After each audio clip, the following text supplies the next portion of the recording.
ಅತ್ಯಾಚಾರ ಕೇಸ್ನಲ್ಲಿ ಮಲಯಾಳಂ ನಟನಿಗೆ ರಿಲೀಫ್ ಸಿಕ್ಕಿದೆ. ಸಾಕ್ಷ್ಯಾಧಾರ ಕೊರತೆಯಿಂದ ನಟ ದಿಲೀಪ್ ಮಲಯಾಳಂ ನಟ ಖುಲಾಸೆಯಾಗಿದ್ದಾನೆ. ಪ್ರಕರಣದಿಂದ ಮಲಯಾಳಂ ನಟ ದಿಲೀಪ್ಗೆ ಖುಲಾಸೆಯಾಗಿದೆ. ನಟ ದಿಲೀಪ್ ನಿರ್ದೋಷಿ ಅಂತ ಕೋರ್ಟ್ ತೀರ್ಪನ್ನ ಕೊಟ್ಟಿದೆ. 8ನೇ ಆರೋಪಿಯಾಗಿದ್ದ ದಿಲೀಪ್ ಕೇರಳದ ಎರ್ನಾಕುಲಂ ಕೋರ್ಟ್ನಿಂದ ಮಹತ್ವದ ತೀರ್ಪು ಹೊರಬಿದ್ದಿದೆ. ಕೇಸ್ನಲ್ಲಿ ಉಳಿದಂತ 6 ಆರೋಪಿಗಳು ತಪ್ಪಿತಸ್ಥರು ಅಂತ ತೀರ್ಪನ್ನ ಕೊಟ್ಟಿದೆ. ಖ್ಯಾತ ನಟ ದಿಲೀಪ್ ಖುಲಾಸೆಯಾಗಿದ್ದು ಉಳಿದವರು ತಪ್ಪಿತಸ್ಥರು ಅಂತ ಹೇಳಿದೆ. ಆರೋಪ ಸಾಬೀತುಪಡಿಸುವುದಕ್ಕೆ ಪ್ರಾಸಿಕ್ಯೂಷನ್ ವಿಫಲ ಆಗಿದೆ. ಕೇರಳದಲ್ಲೇ ಸಂಚಲನ ಸೃಷ್ಟಿಸಿದಂತಹ ಅತ್ಯಾಚಾರ ಪ್ರಕರಣ ಇದು. ಈ ಪ್ರಕರಣದಲ್ಲಿ 8ನೇ ಆರೋಪಿಯಾಗಿದ್ದಂತಹ ನಟ ದಿಲೀಪ್ ಈಗ ಖುಲಾಸೆಯಾಗಿದ್ದಾರೆ. 8 ವರ್ಷದ ಬಳಿಕ ಮಲಯಾಳಂ ನಟ ದಿಲೀಪ್ಗೆ ರಿಲೀಫ್ ಸಿಕ್ಕಿದೆ. 2017ರಲ್ಲಿ ನಟನ ವಿರುದ್ಧ ದಾಖಲಾಗಿದ್ದಂತಹ ಅತ್ಯಾಚಾರ ಕೇಸ್ ಇದು. ಬರೋಬ್ಬರಿ 8 ವರ್ಷಗಳು ಕಳೆದಿದೆ.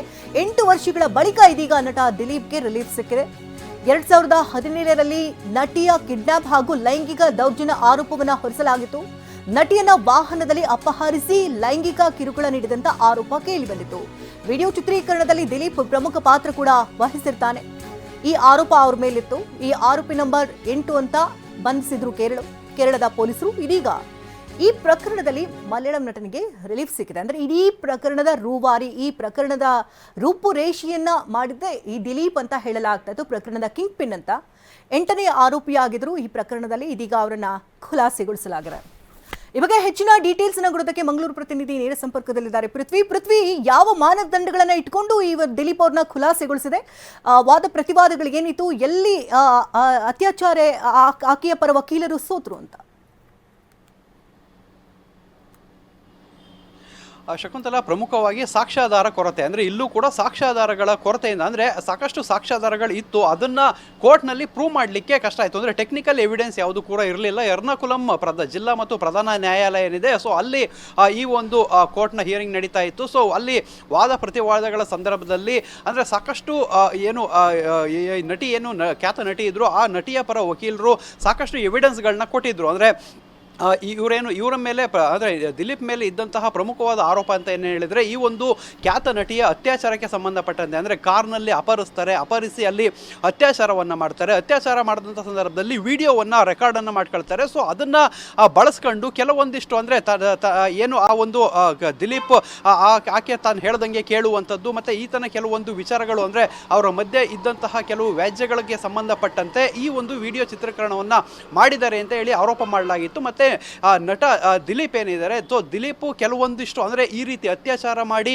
ವಿಡಿಯೋವನ್ನು ಮಾಡಲಿಕ್ಕೆ ಕೆಲವರನ್ನು ಸಂಪರ್ಕಿಸಿದ್ರು, ಅವರಿಗೆ ಕೊಟೇಶನ್ ಅನ್ನು ಕೂಡ ಕೊಟ್ಟಿದ್ರು, ಅದಕ್ಕೆ ಹಣವನ್ನು ಕೂಡ ಪಾವತಿ ಮಾಡಿದ್ರು ಅನ್ನೋ ಆರೋಪ ಅವ್ರ ಮೇಲೆ ಕೇಳಿ ಬಂದಿತ್ತಂತು. ಅಂದರೆ ಅವರ ಅಣತಿಯಂತೆ ಅತ್ಯಾಚಾರವನ್ನು ಮಾಡಿ ಅದನ್ನು ವಿಡಿಯೋವನ್ನು ಮಾಡಿ ತಂದುಕೊಡಲಾಗಿತ್ತು ಅಂತ ಹೇಳಿ ಗಂಭೀರವಾದ ಆರೋಪವನ್ನು ಅವ್ರ ಮೇಲೆ ಮಾಡಲಾಗಿತ್ತು. ಮತ್ತು ಏನು ಆರೋಪಿ ನಂಬರ್ 8 ಅಂತ ಹೇಳಿ ಅವ್ರನ್ನ ಬಂಧಿಸಲಾಗಿತ್ತು. ಸೊ ಇಲ್ಲಿ ಪ್ರಮುಖವಾಗಿ ಈ ಒಂದು ಪ್ರಕರಣಕ್ಕೆ ಸಂಬಂಧಪಟ್ಟಂತೆ ಅವರು ಹಣವನ್ನು ಟ್ರಾನ್ಸಾಕ್ಷನ್ ಮಾಡಿರುವಂಥದ್ದು ಮತ್ತು ಅವರಿಗೆ ಹೇಳಿರುವಂಥದ್ದು, ಆರೋಪಿಗಳು ಹೇಳಿರುವಂಥ ವಿಚಾರಗಳು ಎಲ್ಲವನ್ನು ಕೂಡ ಸಾಕ್ಷ್ಯಗಳನ್ನಾಗಿ ಪರಿಗಣಿಸಿ ವಾದವನ್ನು ಮಾಡಲಾಗಿತ್ತು. ಆದರೆ ಆ ಒಂದು ಸಾಕ್ಷ್ಯಗಳನ್ನು ಕೋರ್ಟ್ನಲ್ಲಿ ಟೆಕ್ನಿಕಲ್ ಎವಿಡೆನ್ಸ್ ಆಗದ ಕಾರಣ ಈ ಒಂದು ಪ್ರಕರಣಕ್ಕೆ ಸಂಬಂಧಪಟ್ಟಂತೆ 1 ರಿಂದ 6 ಆರೋಪಿಗಳನ್ನು ಹಾಕಿಸಿರುವಂಥದ್ದು. ಮತ್ತು 7, 8ನೇ ಆರೋಪಿಗಳೇನಿದ್ರು ಅದರಲ್ಲಿ 8ನೇ ಆರೋಪಿ ದಿಲೀಪ್ ಅವರಿಬ್ಬರನ್ನು ಖುಲಾಸೆಗೊಳಿಸಿ ಈಗ ತೀರ್ಪನ್ನು ಹೊರ ಇಟ್ಟಿರುವಂಥದ್ದು.